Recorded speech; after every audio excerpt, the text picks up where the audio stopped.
And I'm personally very excited for our next speaker. My background is with electric vehicles, and we're now going to be talking about environmental considerations for our technologies and the steps that we need to take to make sure that sustainable operations are a priority across the industry.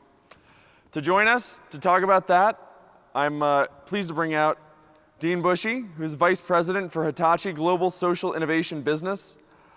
He's got over 30 years of business, academic, and military leadership experience in transportation and mobility, and as a computer scientist, educator, commercial pilot, and autonomous and connected systems expert. His current role leads and directs the GSIB America's team in commercial development and business strategy across multiple verticals, so reinforcing our theme that we need to cut across those silos. He's focused on shared transportation systems across air, rail, freight, trucking, and shared system modalities. And before joining Hitachi, he was the GM of Voyage, a self-driving car startup with a mission to supercharge communities with self-driving cars. He's also a retired senior officer from the US Air Force and has led international coalitions in autonomous systems and project management. Looking forward to seeing what he's got to say for us this afternoon, so please welcome Dean Bushey.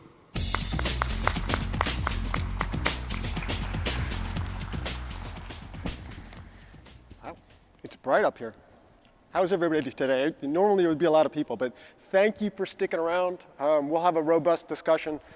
A lot about what I view from a commercial perspective on how autonomous systems can help us drive forward, but also from an environmental impact and what, all too often when we start talking about the environment and the impacts on the environment, we start pointing fingers at big companies. We start pointing fingers at nations and politicians. We're going to talk about things that you can do today and some of the things that you can bring back to your companies and to your hometowns. So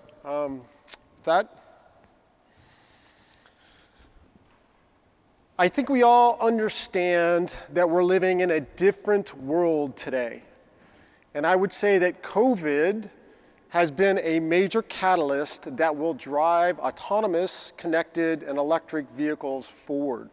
All types of vehicles. I think we all can come to an agreement on that. But I would argue that this pandemic has been a major accelerator. I see it as I go talk to customers. It's changed everything we do, from the way you live, to the way you consume, to the way you interact.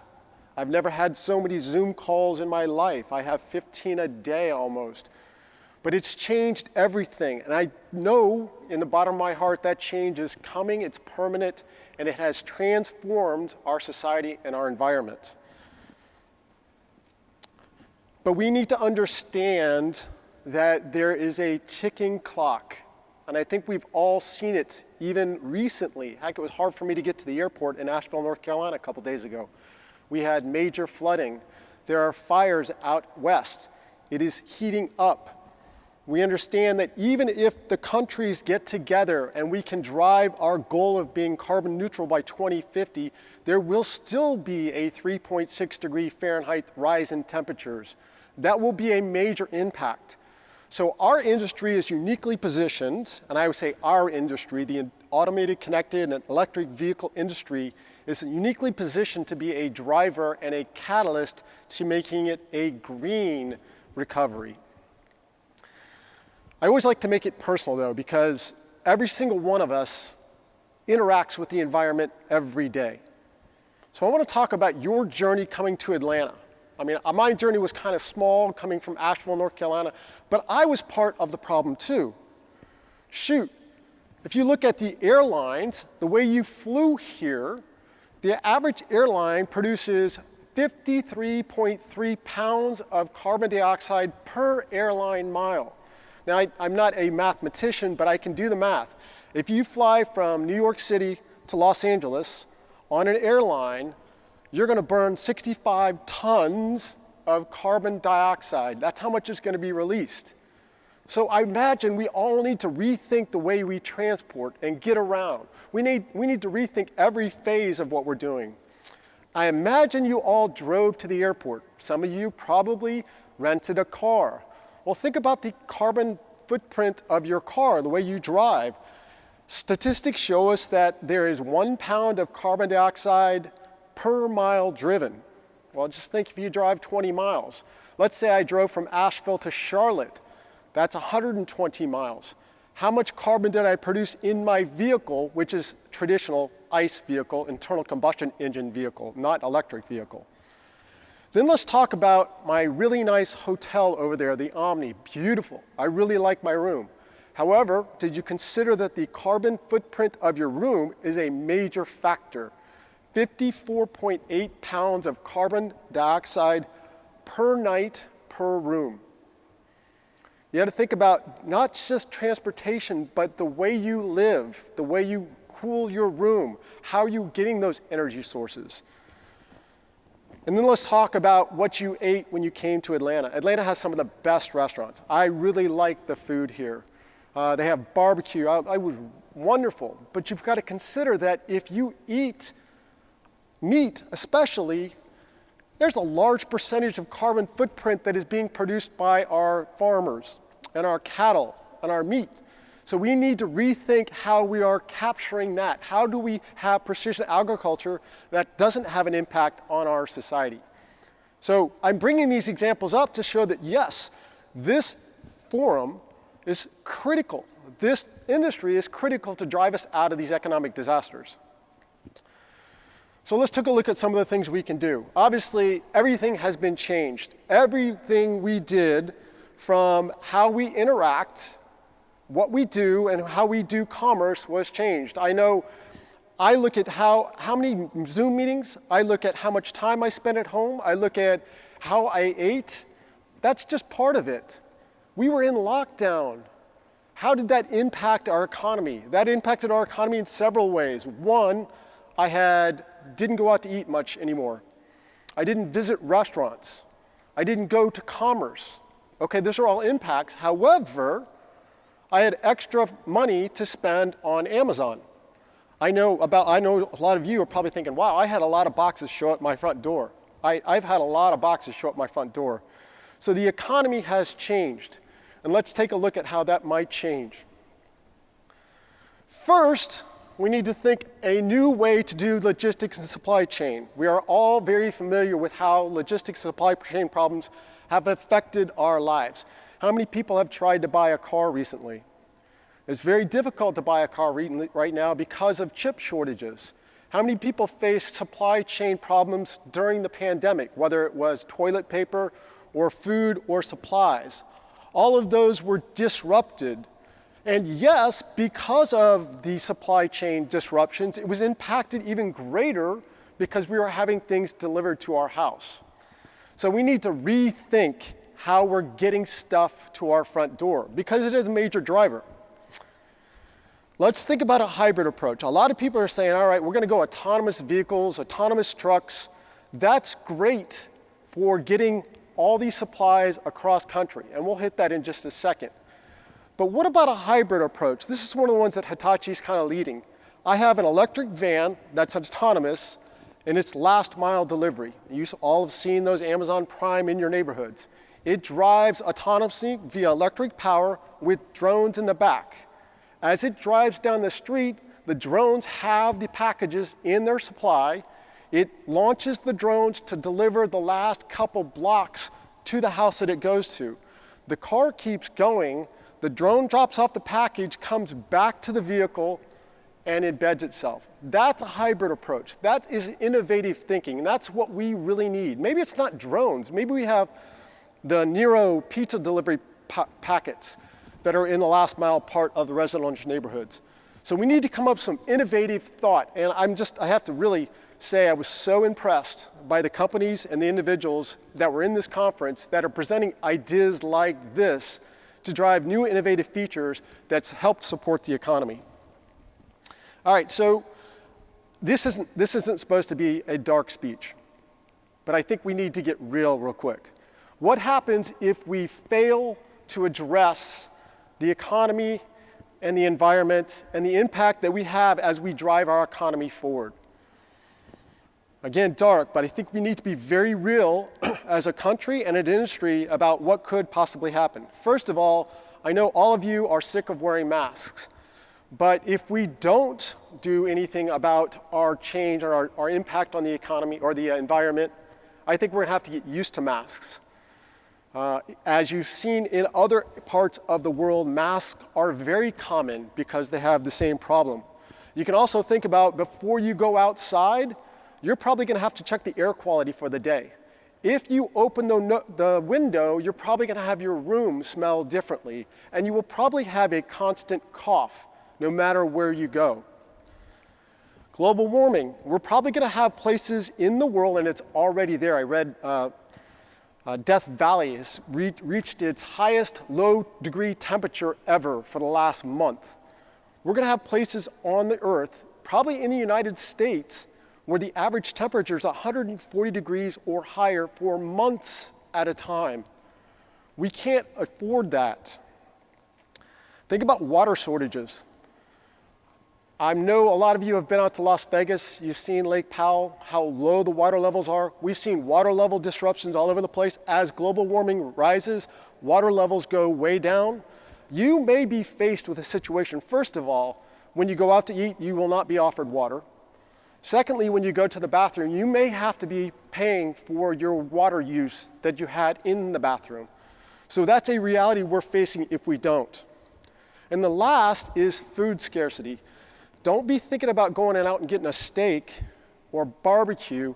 That will be only for very rare occasions and at a very, very high premium, because food is going to become very scarce, at least premium food.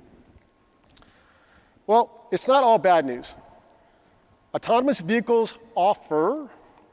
connected vehicles offer a way to avoid a lot of this disruption in the environment. One, I like this scenario because I used to teach autonomous vehicles. We always talked about the primary driver in the US economy right now is trucking. Well, what if you had this scenario? You had an autonomous truck that can drive from Florida to California. It's electric. Understand that electric trucks probably right now are not economically feasible, but we're getting there. Halfway across, it has swappable batteries. You swap out the batteries, the truck keeps going. It gets to the Los Angeles, it drops its load off, and the last mile delivery, some of the hybrid approaches we talked about before, take over. So one, trucking, to get all these new supplies out, we can reduce the carbon footprint. The next one is precision agriculture. I love this one because you can use drones. I know a lot of farmers in rural areas are really adopting drones. And it's kind of almost counterintuitive that the rural farmers are the ones that are driving drone use for agriculture. But monitoring crop production, monitoring diseases, monitoring water levels, looking at where to rotate your crops, those are all uses of autonomous vehicles. And I haven't even talked about autonomous tractors, which they do have, right? So we have the ability to drive innovative solutions for precision agriculture. What about monitoring wildlife? I'll talk just a second about how it might impact negatively wildlife. I know those of us who have flown drones have had hawks attack the drones, but it works both ways. But if drones could be used, maybe we can monitor endangered species. We could monitor poachers. We could monitor the Amazon rainforest and see where it's decreasing. We can monitor lots of different species. So it's good. It's one of the ways we can drive innovative solutions to help the environment, interact with the environment in non-harsh ways.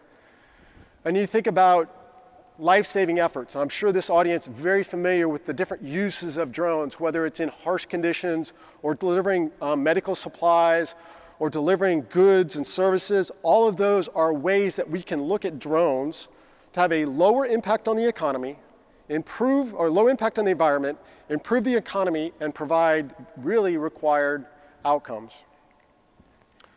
There are risks. I don't mean to be here, hey, we are the panacea. A lot of people think that drones, autonomous vehicles, connected vehicles are the panacea. They are not. First of all, with the increased capacity for delivery, those goods have to be stored somewhere. How many people have seen these massive warehouses from Amazon and FedEx and UPS has come popping up? As the ability to deliver goods goes faster, the number of warehouses pops up. However, there is a solution. You can get faster, more efficient delivery of goods and services using data analytics and data collection and autonomous vehicles. How is that possible? Well, you have smaller warehouses. You understand the load capacity of each vehicle. You optimize the delivery based on the size of the vehicle. You don't just have a large vehicle with empty space. And you get the goods and services to the people quicker, so they don't need to be stored in these warehouses. How is that possible? Drones or autonomous vehicles as the last segment of that last mile. What about batteries? Everybody's like, all right, electric vehicles, that's the key. Well, no, hold on. We need to be very careful because the production of batteries is very carbon intensive. First of all, so you need to look at what does it cost and what is the carbon footprint of producing those batteries. And then secondly, how are those batteries charged? Believe it or not, the batteries often charged by fossil fuel. Even though they have battery capacity stored, how do you get them charged? Well, there are solutions also. You need to look at areas like renewable energy to charge batteries. Maybe floating voltaic energy, wind energy to power batteries. So think about the problem and think about a solution. The wildlife. Big studies out about the impact of specifically drones on wildlife. If drones are flying real close to the nesting areas of certain birds, the birds will fly away. The birds will get so flustered that the birds will leave their eggs and their young chicklings behind. So we need to be very cognizant of the impact on drones and autonomous vehicles on the wildlife as we interact with that.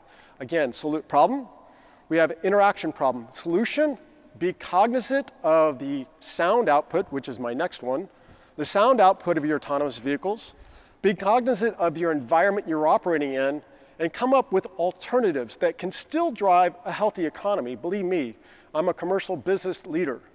My job is to drive commercial products.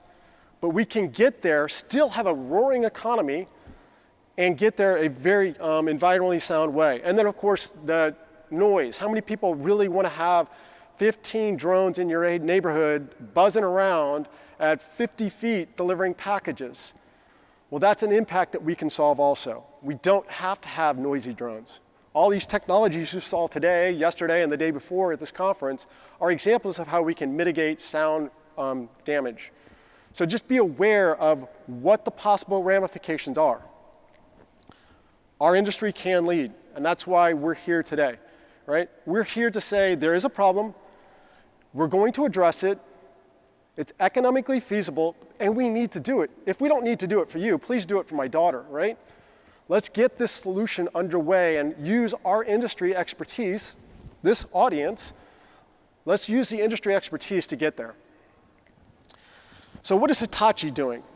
Hitachi's looking at some innovative approaches to transportation optimization.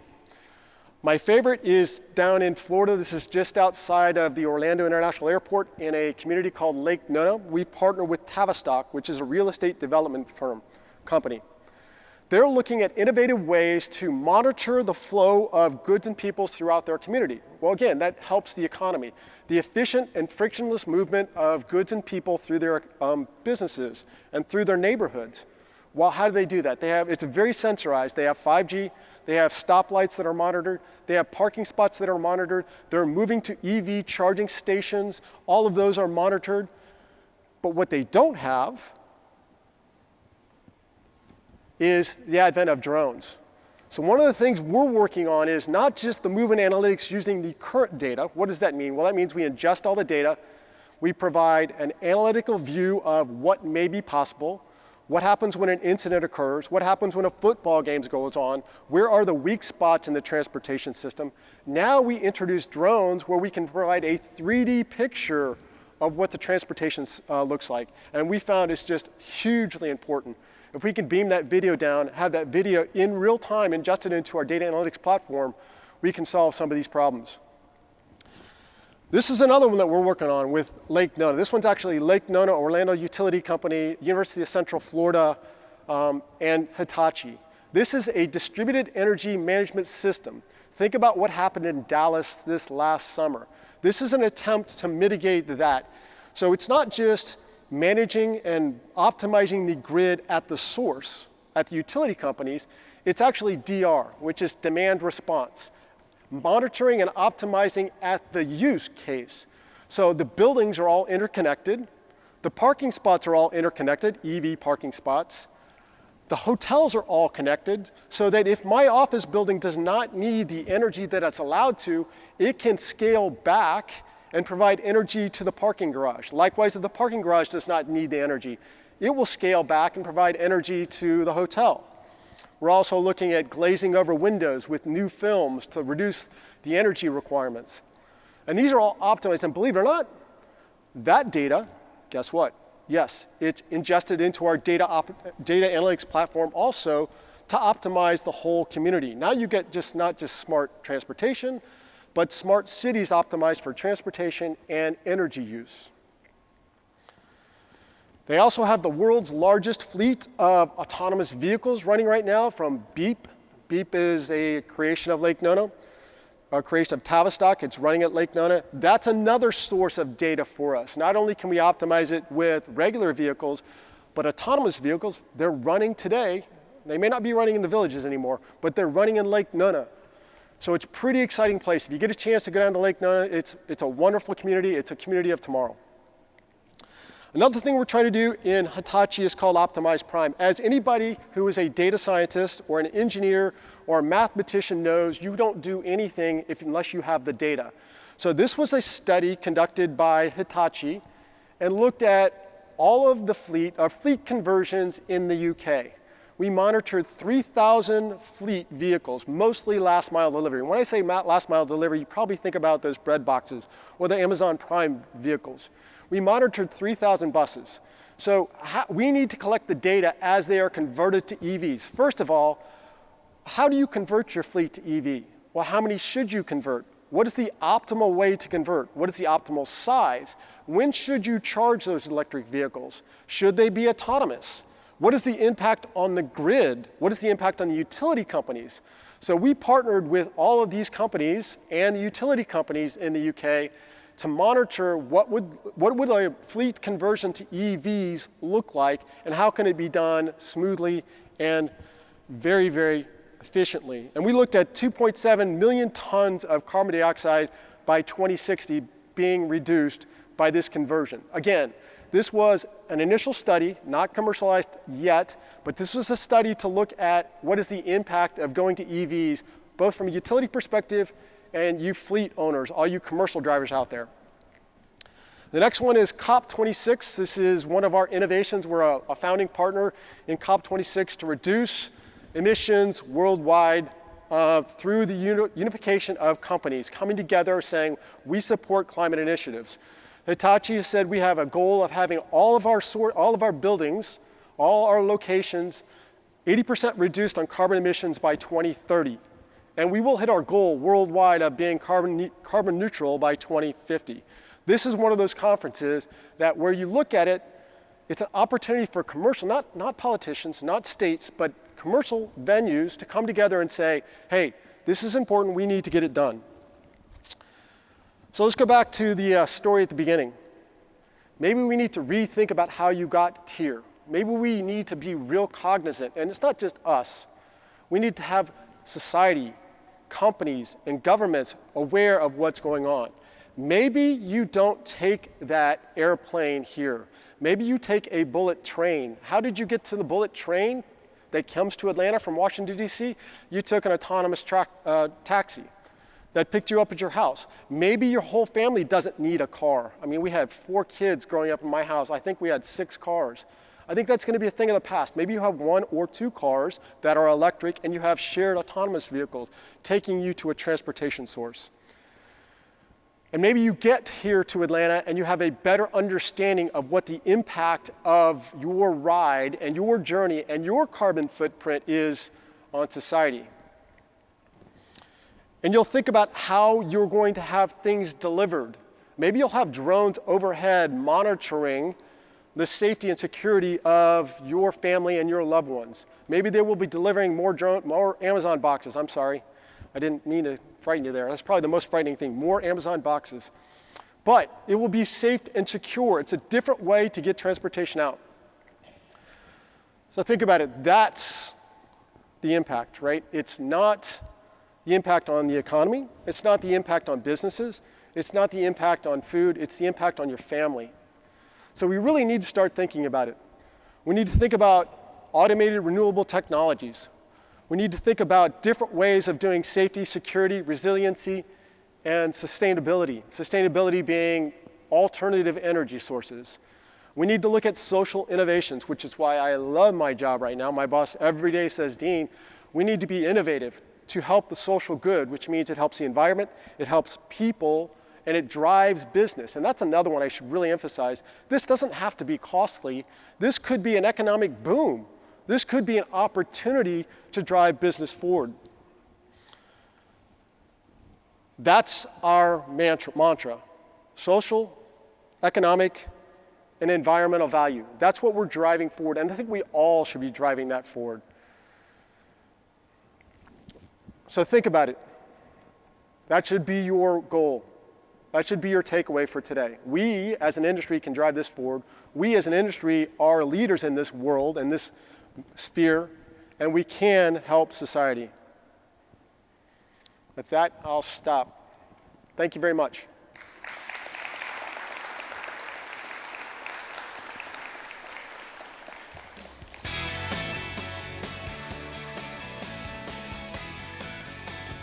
Thank you, Dean. I think that is a message we can't get tired of hearing. Seriously, that's such a personally important message to me as well, and just totally resonant. I think it echoed Dr. Shu from our last panel talking about win-win-win situations and how public-private partnerships, your Tavistock over there at Lake Nona, pulling together all of the impacted stakeholders, taking a holistic look at the impact of these technologies and how they can provide benefit, not just socially, not just from a sustainability, but from an economic perspective. So I think that's an awesome message to plant in everybody's heads today. Thank you so much. Thank you.